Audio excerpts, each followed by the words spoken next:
14 Everest coaching centre buffer zone campus class second year subject Pakistan studies. आज हमारी PhD की class है और आज की जो हमारे टॉपिक्स हैं वो आप लोगों के सामने लिखे हुए देखिए। सबसे पहले क्रिप्स प्रपोजल 1942 है, क्विट इंडिया मूवमेंट है, इंदिरा गांधी टॉक्स है, Shimla conference, cabinet mission plan और बीच में एक दो टॉपिक और आएंगे, सब टॉपिक्स वो भी देख लेंगे और लास्ट में फिर थर्ड जोन प्लान और फिर इंडिपेंडेंस डे।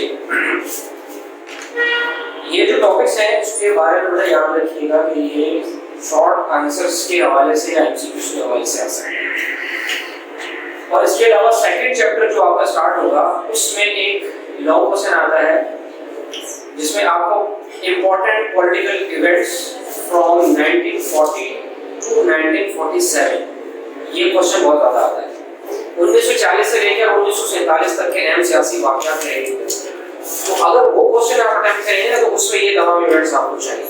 1940 से जो शुरू हो रहा है, 1940 में कौन सा पहला इवेंट हुआ? पाकिस्तान रेजोल्यूशन।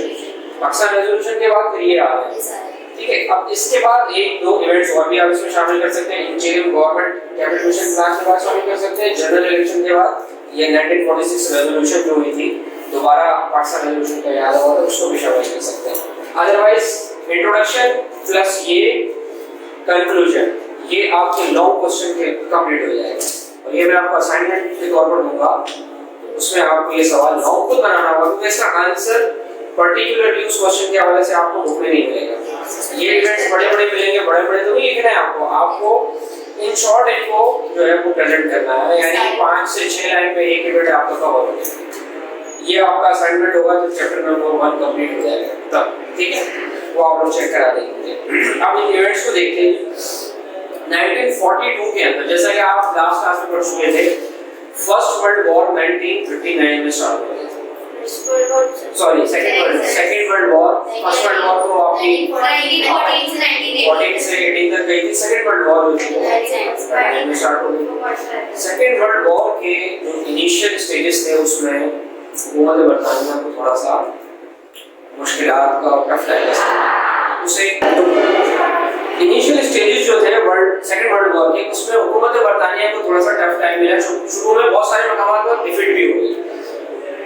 अब कांग्रेस का रवैया मैं आपको बता चुका कि उन्होंने जो रिजाइन किया था, कहां से रिजाइन किया था?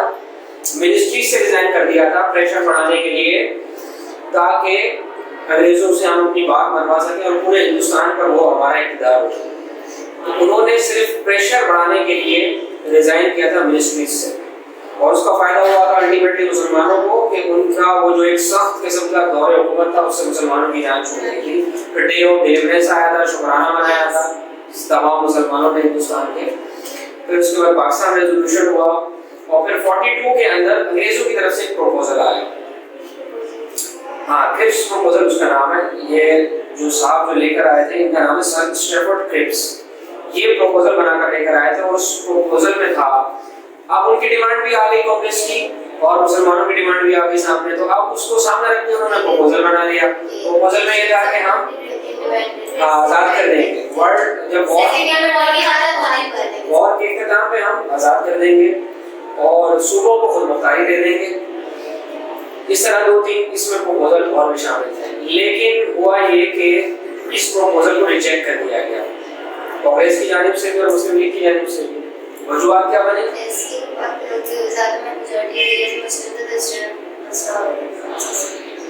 वजह ये बनी इसको रिजेक्ट करने की, कांग्रेस तो चाहती नहीं थी कि सूबों को आजाद किया जाए, क्योंकि जिन सूबों में मुसलमान मेजॉरिटी में है वहाँ तो मुसलमानों को हुकूमत मिल जाएगी, लिहाजा वहाँ कांग्रेस की दाल चलेगी नहीं। लिहाजा इस वजह से उसने अपोज कर दिया कि नहीं हमने इसको मानते, और कायदे आज़म ने मुस्लिम लीग ने उसको अपोज किया या रिजेक्ट किया।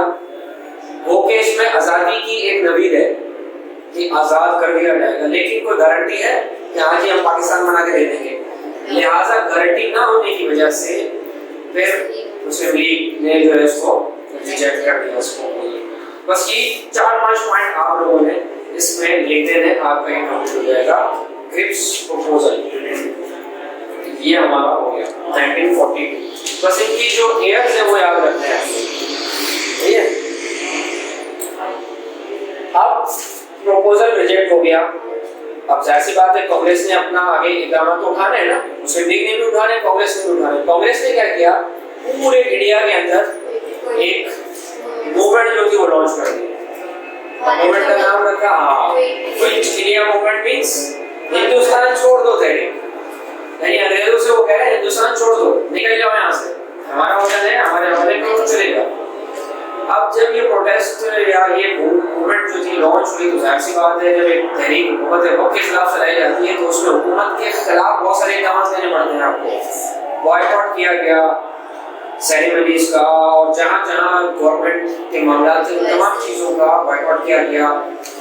तो इस बॉयकॉट के नतीजे में वहाँ से भी रिएक्शन आया गवर्नमेंट की तरफ से, उन्होंने गिरफ्तार किया, जेलों में डाला, सख्तियाँ की, जिसके नतीजे में गांधी साहब को भी जेल का सामना करना पड़ा। तो गांधी साहब ने तो जेल में चले गए। क्विट इंडिया मूवमेंट, इसके मुकाबले में मुसलमान और मुस्लिम लीग इसमें उनके साथ नहीं थे। कायदे आज़म ने जो नारा दिया इसके बदले वो क्या था, first divide and then quit. पहले भाई तकसीम करो उसके बाद जाओ, हमें हिंदुओं के रहमों में छोड़ के ना जाओ, तो पहले तकसीम करो उसके बाद जाओ। और जब इनको जेल हुई कांग्रेस के लीडर्स को और उनकी तहरीक जो थी वो नाकाम हो गई, तो उन्हें इस बात का अंदाजा हुआ कि भाई मुसलमानों के को साथ मिलाए बगैर हिंदुस्तान में कोई भी तहरीक जो है वो नहीं चलाई जा सकती और उसे कामयाबी नहीं दिलाई जा सकती। लिहाजा फिर वो आए जिन्ना साहब के पास और गांधी ने जिन्ना गांधी टॉक्स हुई, मुज़ाकरात हुए 1944 के अंदर। लेकिन इन दी एंड वही राम कहानी, वो मानने के लिए तैयार ही नहीं थे कि हम मुसलमानों को आज़ाद करें या हम मुसलमानों को कोई इंडिपेंडेंट हैसियत में जो है वो देखें। और मुसलमान जो थे उनकी डायरेक्शन यही थी कि हमने हर सूरत अपने लिए, क्योंकि वो एक्सपीरियंस कर चुके थे हुकूमत हिंदुस्तान में, मिक्स जो हुकूमत थी, जो प्रोविजनल इलेक्शन हुए थे 36-37 में जो नया कानून आया था उसके तहत, वो एक्सपीरियंस कर चुके थे। अब दोबारा तो वो नहीं चाहते थे कि दोबारा ऐसा एक्सपीरियंस हो, और रिजल्ट यही निकलना था आधा का। तो एक ही डिमांड थी, लिहाजा वो टॉक्स भी जो थी वो रायगा गई, कोई उसका फायदा नहीं निकला, कोई नतीजा नहीं निकला। उसके बाद अगला इवेंट थी कि शिमला कॉन्फ्रेंस। शिमला के मकाम पर फिर एक कॉन्फ्रेंस मुनक्किद की गई और उस कॉन्फ्रेंस में ये कहा गया कि एक काउंसिल बना दी जाएगी, सुप्रीम या एग्जीक्यूटिव काउंसिल।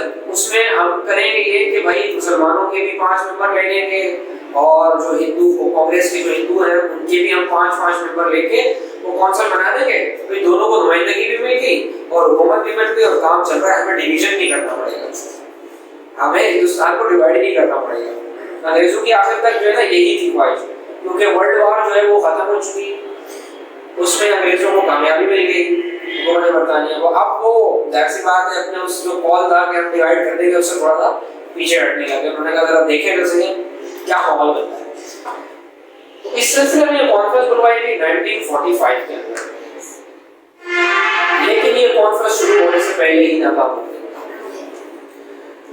कहा यह गया कि भाई 5 मेंबर मुसलमानों के शामिल किए जाएंगे और 5 जो है वो हिंदुओं के शामिल किए जाएंगे कांग्रेस के।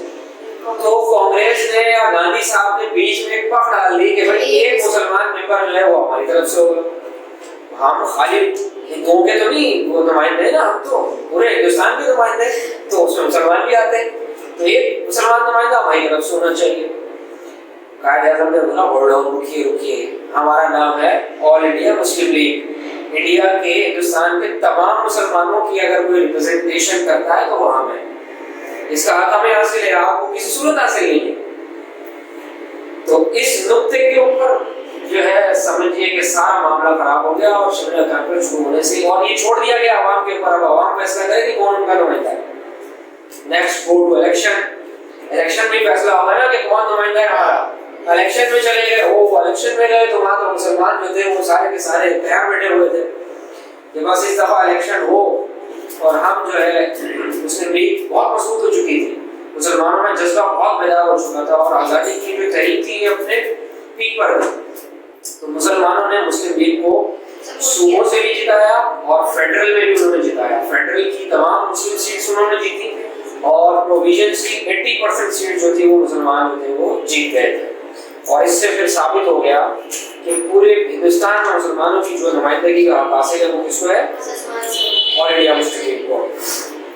इसके बाद फिर 1946 के अंदर जो पाकिस्तान रेजोल्यूशन करारदाद पाकिस्तान पास हुई थी ना 40, उसका एक रिव्यू किया, एक इयादा किया और दोबारा लोगों के सामने बात रखी कि भाई हमारा एक ही मकसद है और वो है अलहदा आज़ाद वतन जो तमाम किस्म के सुख से पाक हो।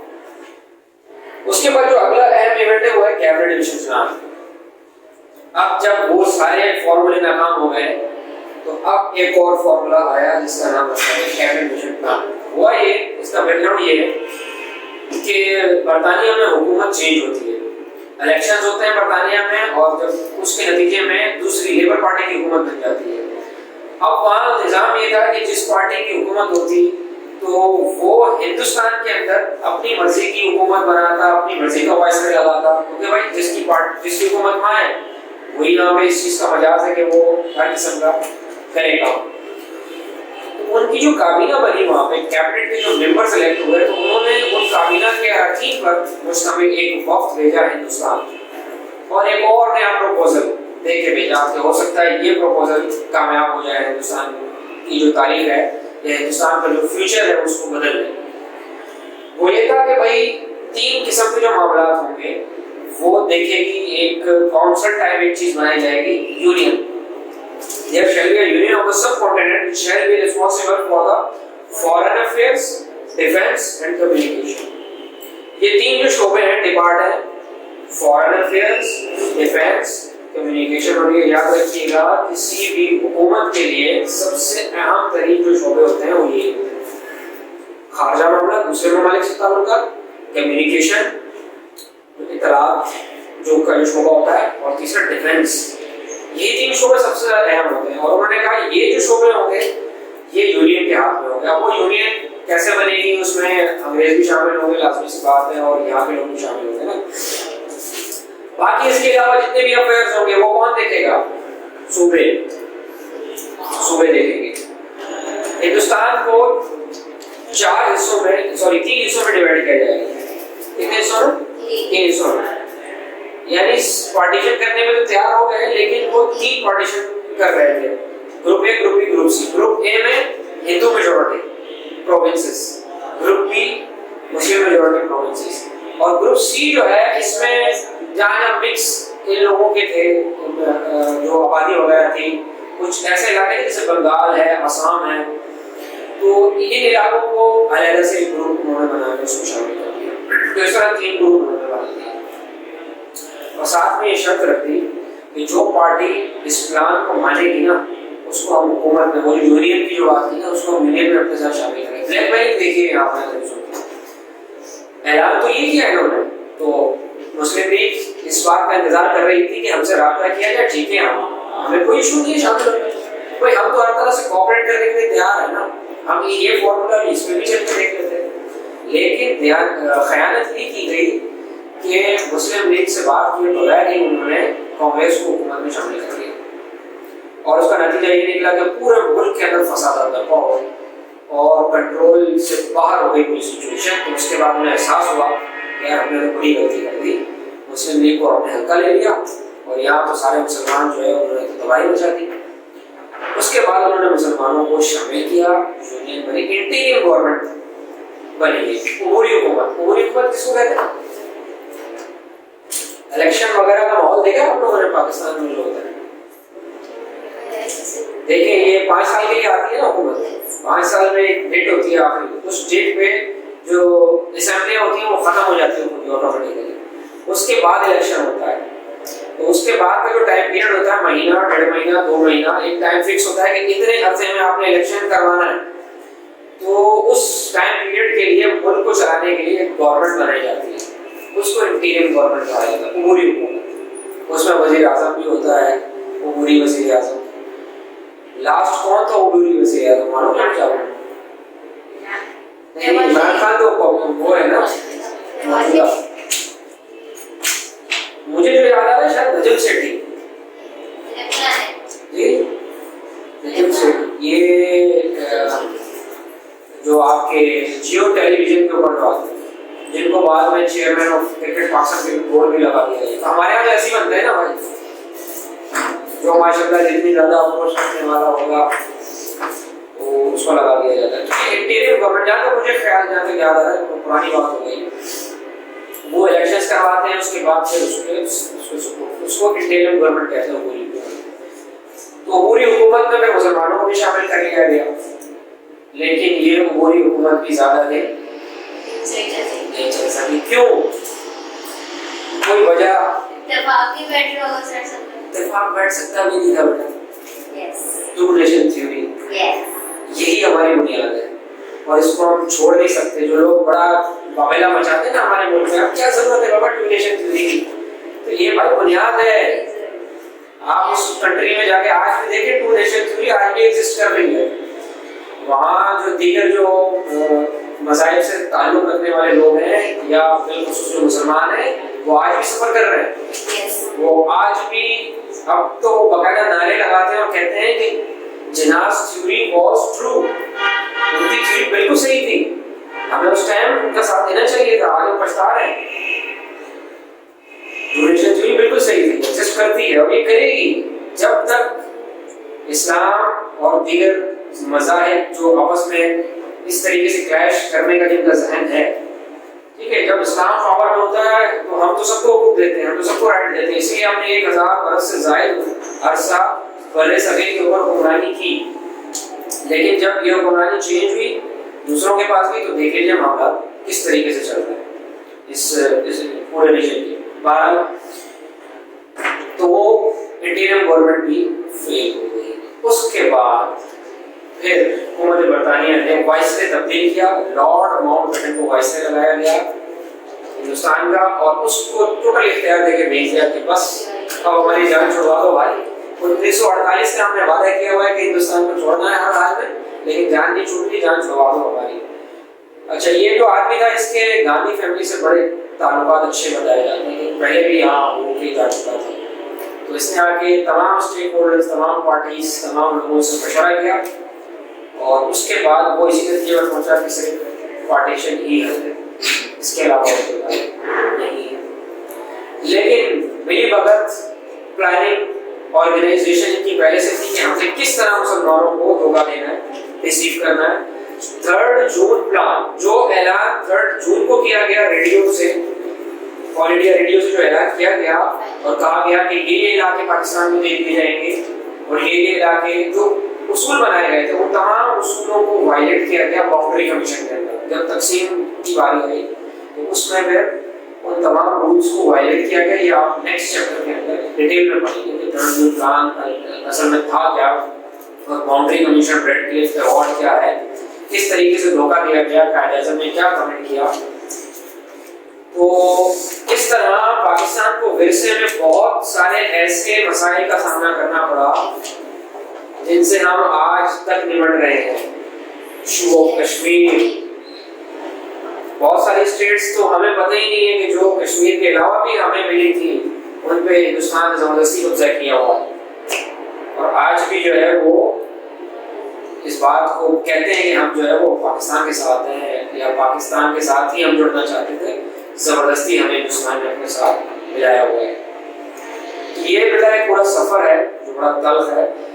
ये तमाम इवेंट्स में से जो पेपर में अगर शॉर्ट क्वेश्चन के तौर पे आ सकता है वो कौन सा हो सकता है? 3rd जून प्लान आता है, लेकिन वो डिटेल में आप पढ़ेंगे सेकंड चैप्टर, जो पॉइंट्स वो सेकंड चैप्टर में आप पढ़ेंगे। कैबिनेट मिशन प्लान या क्रिप्स प्रपोजल, अगर कहें कि ये आ सकते हैं तो ये मे भी आ सकते हैं, जरूरी नहीं है। जो दीगर क्वेश्चन थे उनकी तरह मोस्ट इंपोर्टेंट है, जैसे Pakistan importance of Pakistan resolution important है, इसी तरह लखनऊ पैक्ट इंपोर्टेंट है, खिलाफत मूवमेंट इंपोर्टेंट है और कायदे-ए-आज़म के 14 पॉइंट इंपोर्टेंट, उस तरह की इंपोर्टेंस नहीं है इनकी।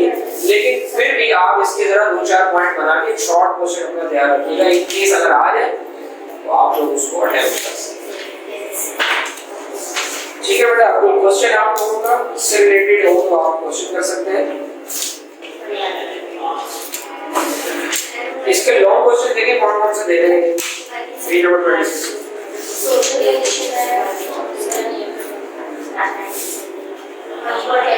सर ये जो रोल है रोल ऑफ सेल्फ का जो एलिमेंट पे करना है इसमें मैं सिर्फ से पढ़ा दूंगा, अगर आता है तो सिर्फ से आता है, अदरवाइज और रोल नहीं आते। रोल ऑफ सेन आप देख लेंगे, वो मैं आपको नेक्स्ट क्लास में करवा दूंगा। बाकी तो सारे लोग कर बाकी तो सब कर लिए हैं, वो भी शॉर्ट में ही आएगा अगर आएगा। सर इस चैप्टर में भी तो एक क्वेश्चन दिया हुआ था even that took place between 1857 and the establishment of Pakistan. तो सारे आएंगे वॉर ऑफ इंडिपेंडेंस से लेकर जी। यहां तक के। इसका एक मैं शॉर्ट असाइनमेंट देता हूं बच्चों को, क्योंकि इतना बड़ा सवाल ये पूछते नहीं है। इसमें इवेंट बहुत ज्यादा है, हिस्ट्री बहुत ज्यादा, पूरा 90 साल का अंग्रेजों का ये टाइम पीरियड है। तो ये पहले आता था क्वेश्चन, आज से आप अगर 10 ईयर उठाएंगे तो शायद इसमें मिल जाए, 5 ईयर में नहीं मिलेगा। 5 ईयर में आप ये कौन सा दे रहे हैं? 1940। अगर बस यार इतना रखो बच्चों के लिए, तो रैंप करो, उसमें आपके 7-8 इवेंट इंपॉर्टेंट लगेंगे। इसका मैं एक शॉर्ट असाइनमेंट दे रहा हूँ आपको। 1857 से 1947 कितने साल हो गए? 90 इयर्स के इंपॉर्टेंट जो इवेंट्स हैं उसका नाम और उसकी ईयर डेट। जैसे ये आपके सामने लिखा था डेट, इसको असल में एक्चुअल में वो नहीं तो पूरी डेट होती है, ये ईयर, इसको डेट भी कहा जाता है। सर मैंने लिखे हुए हैं रजिस्टर में सारे। हाँ बस वो आप लोग जो है एक पेज पे किसी पे लिख के ना चार्ट बस ऐसी पेज पे लिख के और वो सबमिट करवा दीजिए। सर मैंने क्या किया 18 की जेम्स ने 1947 तक जितने इवेंट्स हैं ना डेट के साथ नाम। सर मैंने ऐसे भी किया जो इवेंट है उसकी डेट्स और जिस जो इवेंट है हाँ सही साथ डेट्स याद करने में मैं करवाता हूँ कॉलेज में, तो मैं ऐसे ही करवाता हूँ बच्चों को। जैसे ये मैंने सिखाया है, बच्चे लिखते रहते हैं साथ, यस मैंने पीछे एक जगह रजिस्टर में बनाते रहते हैं इवेंट्स। ये एमसीक्यूज में बड़ी आसानी हो गया। यस पर सर लाइंस के 1935 को 36 विद जी। ये अटेंडेंस ये बिल्कुल जबरदस्त है ऐसी।